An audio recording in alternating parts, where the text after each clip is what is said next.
Alright, today I'm going to show you how to build a non-electric washing machine. I'm going to Vanna White this thing right now. Woo. We started off with some white 2x6 lumber. I guess you could use pressure treated if you want it, but I really don't care for working with pressure treated wood. Anyway, I cut it and glued and screwed the 2x6s into a square that's going to fit my 30-gallon plastic closed-top barrel that I purchased off Facebook Marketplace for like, it was 25 bucks. So you want to cut that square so that your barrel is going to snugly fit inside it, like such.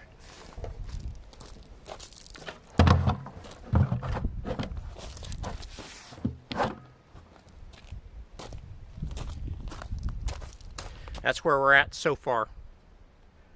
The next step was to screw and glue some legs onto the box. You could see I left a little gap between the end of the box and where the leg starts. Get to why in a little bit. I'm not mentioning the measurements of any of this stuff because the barrels, I think the size of them varies, I don't know. And then the height of your legs, it's up to you, whatever's comfortable. The only advice I can give you is leave them a little long so that you can cut some off if it's too tall. It's harder to add leg than take it off. That's where we're at right now. The next step involves a little bit of math. I'll walk you through that now. These barrels come with a seam right up the middle. So what I'm going to do is take my tape measure and measure from that seam over to the end of the barrel. I got about 9.5 inches on my barrel. Stand by.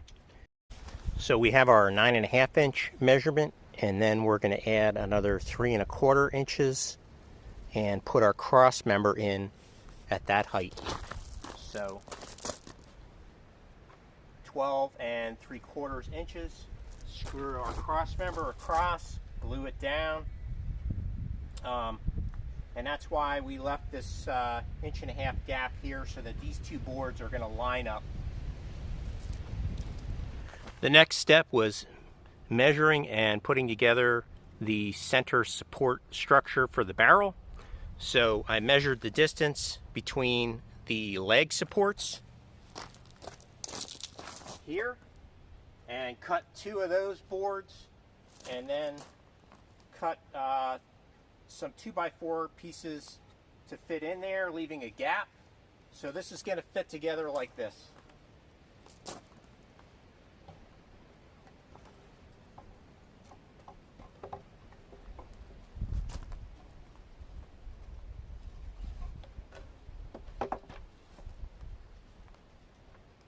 Center that up.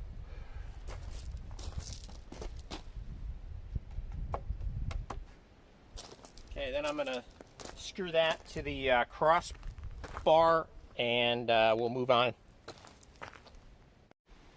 We secured that cross member down here and here, and then I added a couple of 7-inch 2x6s to the ends, and on this side don't forget to cut a little relief cut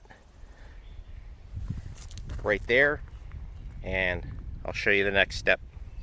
I forgot to mention that I used about 2 cups of teak oil and a foam brush to put a good coating on that frame, and then I just added the 30-gallon barrel,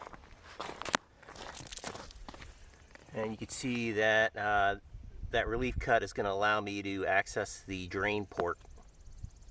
The next thing I did was put the barrel in there, cut a hole in the top of the barrel with a saw. Well, I used a drill first to make a small hole, and then a sawzall to get the final shape. Then basically sand it down the rough edge, cleaned out the inside of the barrel. And then I deliberated on this because I had such a tight friction fit, but I decided to put a couple of roofing screws in there. The rubber grommet metal roof screws. I got 4 of them just to seal the deal. So this thing is going nowhere. It's such a tight fit though. So this is where we're at so far. That's what she looks like. Next, we drilled holes through the 2x6 uprights, the barrel on both sides, and the other 2x6 upright. And then I picked up some Schedule 80 pipe, PVC pipe, and a few Schedule 40 fittings where I couldn't find the 80. And then basically dry fit my agitator that's going to mount inside the barrel.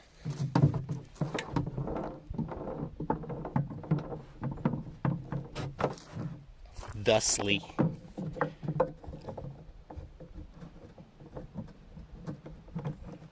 Let's see here. So when you're putting that together, just make sure that you have enough swing room. Obviously, if you're not like dead center on the barrel, you're going to contact at some point, which is way up here for mine. But you want it to have a good swing room. So dry fit the agitator first, and then glue that thing together. I'll bring you back for the finale. You're looking at the finished product. I'll give you a walk around. So the only thing that gave me trouble was the very last part I installed, which was this barrel plug, and then I threw a 3/4 inch drain on there. But the barrel plug I ordered off of Amazon. Well, it didn't thread in right, so the threads were not compatible, and by the time I figured that out, I had already jacked up the threads on my barrel, and I was committed at that point because I was knee deep in this project. So I just ran that thing in, and I ended up JB welding it on the inside here, so it's pretty solid. I don't think it's going to give me any trouble. The whole project is really overbuilt, very solid. There's probably a smarter way to do this to make it lighter, but I'm not that smart, so that's what we got. On the back, I did wood glue and dowel down this crossbar here, this 2x4. And I did that because I'm thinking in the future I'm going to add a hand crank ringer, old school, antique, or I guess they make new ones now. I think they're like 160 bucks on Amazon, but I'm going to put one of those on there so that my whole washing and drying apparatus is all together. So after you do your laundry, you open the valve over here, and you know, all the water is going to come out. You can actually hook a hose up to that and direct the water wherever you want. Because the plug's a little bit off the floor, you're probably going to have to pick the back up a little bit to get the last little bit of water out of there.